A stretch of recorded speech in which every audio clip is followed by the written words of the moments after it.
Tamaktan hem ustazım yanmaydı. Şunu saat 5 levellerle parat o sonunda tapkan pulum 80 so'm pul. Yani bir 70 so'mni qo'shib 150 so'm pulga bir mashina bo'lib, paratkam ne? Jag'istayga shar bilan ip mangdim. Manga yaman cho'ng obro'ygo. Jag'istayga chiqib bizning uyga yana 2 kilometr va Julxanda o'ch odamlar bayatlar. To'xtada bo'la, chiqqan bo'ldi deblar. Asha tushilgan maqsad paratkam bilan birga yugunimni ko'z tutishda haqlaygan.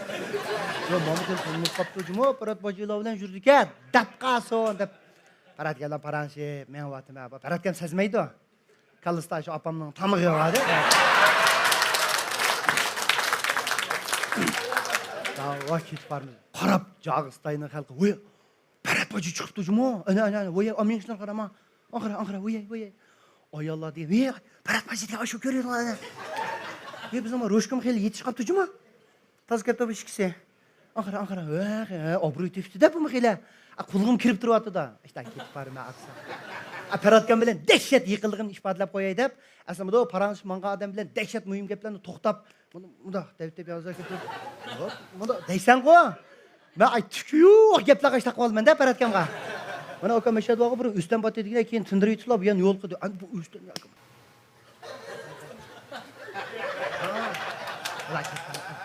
Manda qo'yib qo'ldirini akib olmay, manda qilib mang'im ban paratkamni shu.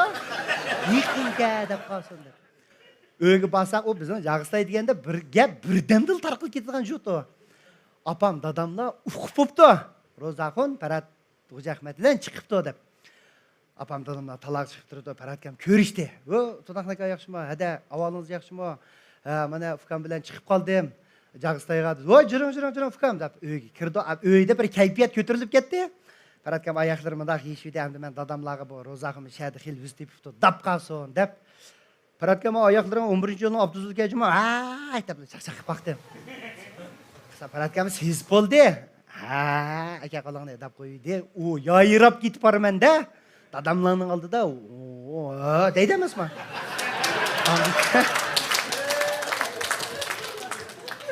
Angacha opam parasaqam men sizning chiqdigingizni uqmaylar. Men langmangil tutish qo'yatmanga vaqt o'zgartirib boshqa tamoq qilaymi dedi. Va hada bu Saraning langmini yeydigan chiqdim. Langma yeyma hada. Voy u paratganmi saralik. Menda shay boldir kirgashgina shaylik bo'lganda, yil-yuzdan Jag'istayga Saraning langmini yeydigan chiqibdi. Xuddi men hozir o'rimchilik bo'lganda bir eshitdim.